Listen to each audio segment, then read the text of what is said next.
Hello, beautiful ladies. This is Katie, your dating and relationship coach, and I help smart, attractive, successful women attract and keep high quality men. If that sounds like you, you may want to subscribe to my channel, hit that bell notification to be notified when I release new videos. Today I want to talk about how to get a man to respect you. I came across a lot of very similar advice that said, if a man was dismissive of your feelings, of your wants and needs, was yelling and screaming in your face, doing some kind of action, disrespectful action towards you, then the common advice is leave him, right?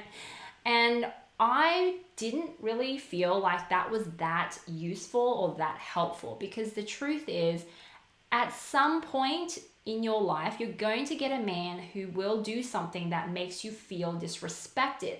And if our default action is always to leave him, then we will be leaving everybody. I wanted to dig a little bit deeper and clarify what it means, what is really going on when he does a disrespectful action, so you can take the best action for you. There are really three things that it could be. It is either he is not meeting your standard, he is breaking one of your rules, or he is violating your personal boundary. And depending on which one of those it is, you need to then take a different kind of action. So let's break it down.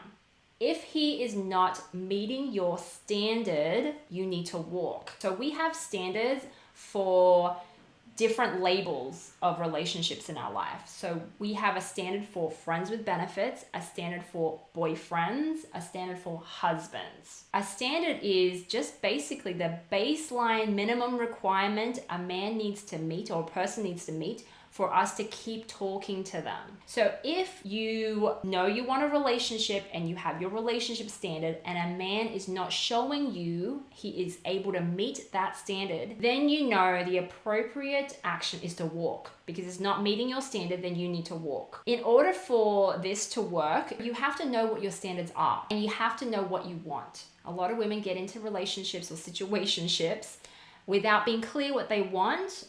Okay, they start off with friends with benefits, and then all of a sudden in the middle, they want to change the relationship. Doesn't work that way. You can't just change standards or contracts right in the middle, right? You got to start from the beginning, what you want, being clear about that, and follow that all the way through. If it's not happening, if it's not meeting your standard, walk. The second thing is he could be breaking your rules. Rules are kind of like your house rules, right? When you're in my house, I expect you to pick up after yourself. I expect you to take your shoes off. I expect you to put the toilet seat down when you use the toilet. Those are rules. Simple actions you would like a man to take in order for you to feel a certain way, because you think it's going to make you feel a certain way. Here's the thing, ladies.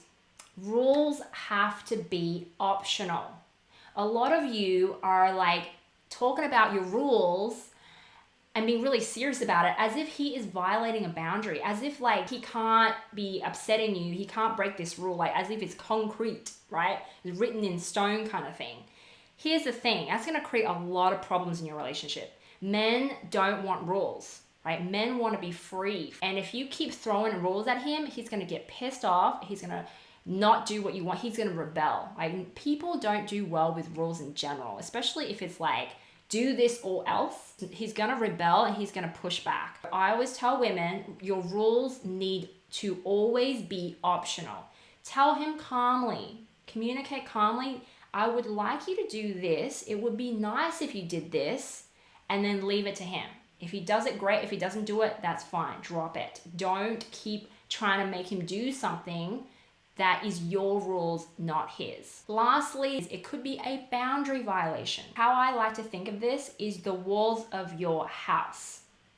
If all of a sudden you found a stranger in your living room, you will feel intimidated, scared, threatened, unsafe. That is a boundary violation. When you feel unsafe and triggered, probably a boundary violation. But here's the thing.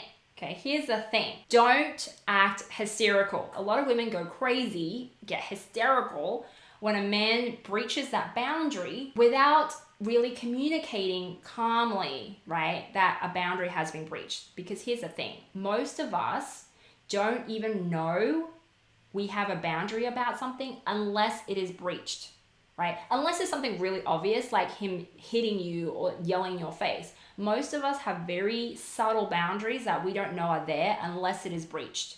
So we have to practice communicating calmly, because he's not a mind reader. He's not going to know what your boundaries are. Most of the time, we don't even know, right? Unless it is breached. So you have to communicate calmly. If you keep doing this, there's going to be a consequence. Okay, this is making me feel unsafe. If you keep doing it, I'm going to walk. So a boundary always needs to be communicated with the possibility of a consequence. So if you keep doing this, I'm going to walk. The walking, the action is the consequence.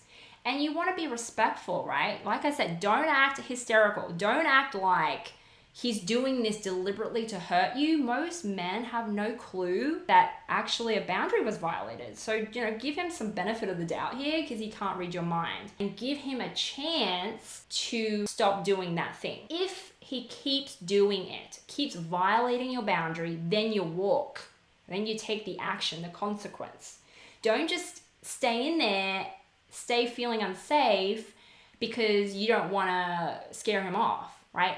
Honor yourself. We have to honor our boundaries. Make sure we feel safe. This is for us. Always communicate your standards, rules, and boundaries through your actions. Don't get hysterical, scream at him, trying to convince him. That's not going to work. One more thing I want to add is we need to be patient, right? A lot of women are so impatient. They think, okay, I've already told him this is a boundary. I told him I don't like this and he keeps doing it.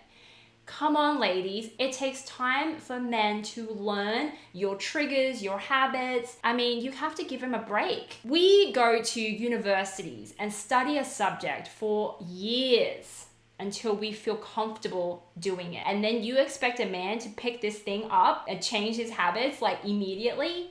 It just doesn't work that way. Give him the opportunity to learn it, to practice it. So that is the video. I hope that has been clear enough. If you have any questions, please leave me a comment, ask me a question. I'll be back with another amazing video next week. Take care, girls.